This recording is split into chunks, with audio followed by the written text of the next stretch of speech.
Peacemaker Season 2 has come to an end. Is this another big win for the DCU and James Gunn, or is this a huge misstep and kind of going back towards the DCEU? Here are all my thoughts on it in the spoiler-free review. And if you end up enjoying the video, make sure you smash that like button. It's the best way to help the channel grow. And if you've seen the finale, let me know what you thought about it down in the comments. And remember, no spoilers. Let's get started. Now, Peacemaker Season 2 had huge shoes to fill. I did not understand why this character from the Suicide Squad, when you had all these other characters that were already likable, why this guy is getting a show.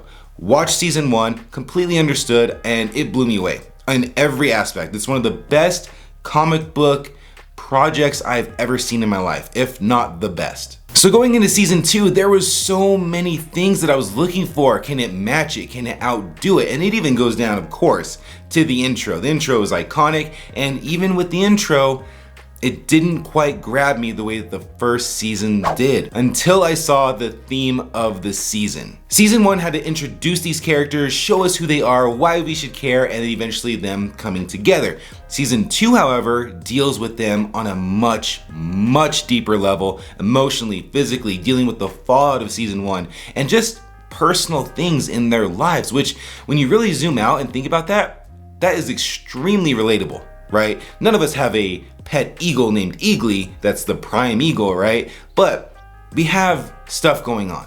We have a support group of friends, which I hope we all do. And just that little bit there makes this a much more intimate and much more interesting story, in my opinion. So John Cena is Chris Smith as Peacemaker, and he's the core of the story, right? As he should be, considering he is Peacemaker. It's about him.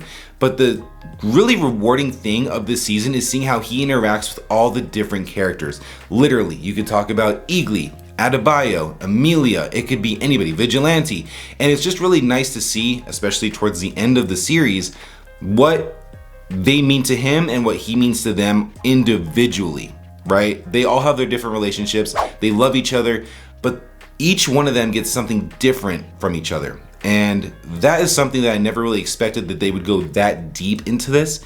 And it was just, like I said, it's a really rewarding thing. It's a really great progression from Season 1 into Season 2. So as far as the story goes, as far as the characters go, they nailed it. James Gunn nailed it, DC nailed it. I cannot say enough good things about how natural it felt and how rewarding it felt, and the payoff was awesome. I gotta give a shout out to John Cena, to everybody, to literally the entire cast. If you watch their acting skills from Season 1 into Season 2, they're much more comfortable. They really just go all in with the material that they are given. And everybody has something. Every single person in this show, as far as the 11th Street kids go, they have something to do. They have a character arc. They have something that they're going through, and they really just have so much to do. And I love that. I can't stand it when a character is in a show or a movie and they're just there for the sake of it. And they're a pretty big character, but they're just there doing nothing because their character arc and the writing for this character is not there. It's actually here in this season, and I loved seeing that. Another great thing that carries over from Season 1 to Season 2 is the music. My God, they did it again with these songs and these types of music that I personally would have never found if it wasn't for this show.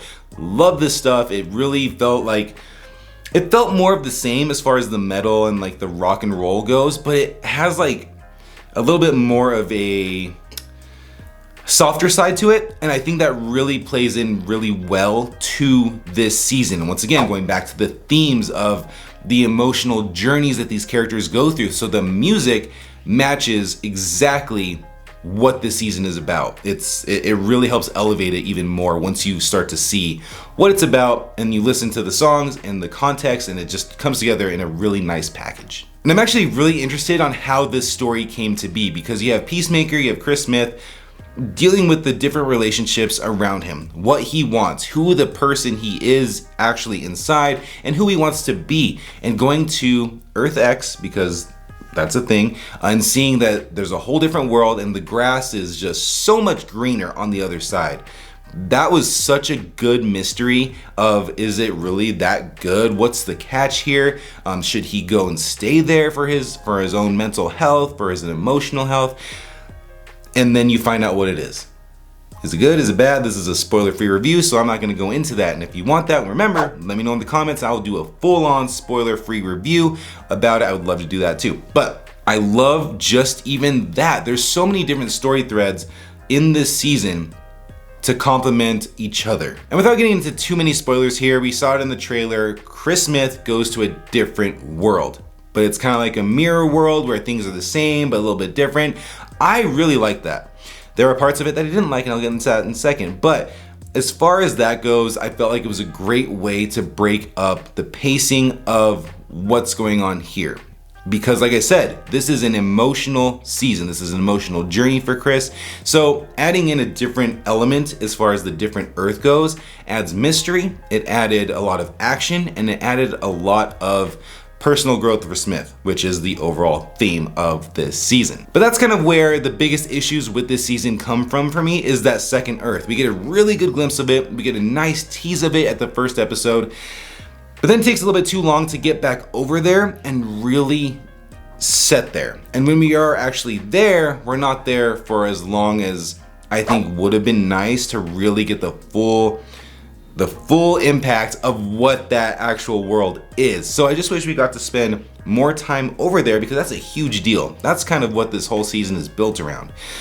So there's that. And then the other thing that really kind of, I felt like, brought this show down for me a little bit is there's so much going on, which is a good thing. You want that in a show. But when you have stuff going on with Chris, you have stuff with every member of the 11th Street Kids with Chris and individually, and then you add on new characters like Sacha Bordeaux, I think I'm saying the last name right, and then you have Fleury and with his bird blindness, and then you also have the big one, Rick Flag Sr., wanting to get revenge for what happened to his son in the Suicide Squad.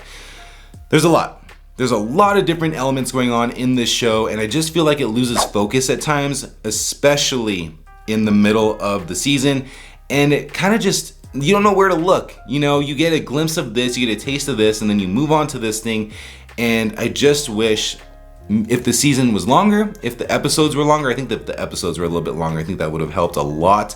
I just felt like this season, unfortunately, was a little bit unfocused because there was just so much happening. And like I said at the beginning of this review, this show, season 2 of Peacemaker, had massive shoes to fill. It was kind of unrealistic to really think that it could match season 1 and what I felt and what I got out of season 1, and it almost got it. It was very close. I really enjoyed season 2 of Peacemaker. There were faults, and we already talked about that, but there is just so much here to love. There's the charm of the music, the intro is amazing, the action, the character development, the show looks beautiful. There is so much to take away from this, and I think that whether we get a season 3 or not, maybe they just show up in other stuff, which that kind of seems like that's where it's going from statements from James Gunn.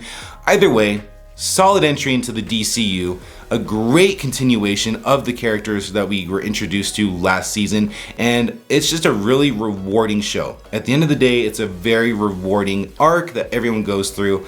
I love this show. I will be watching this for years to come. Wherever these characters go, wherever James Gunn takes these characters, I believe in it. It's gonna be great. DCU has another win on its hands. And as far as the future of the DCU goes, we may have a hint of who the next big villain is. You can check that video out right here. Thank you for watching, and I will catch you in the next one.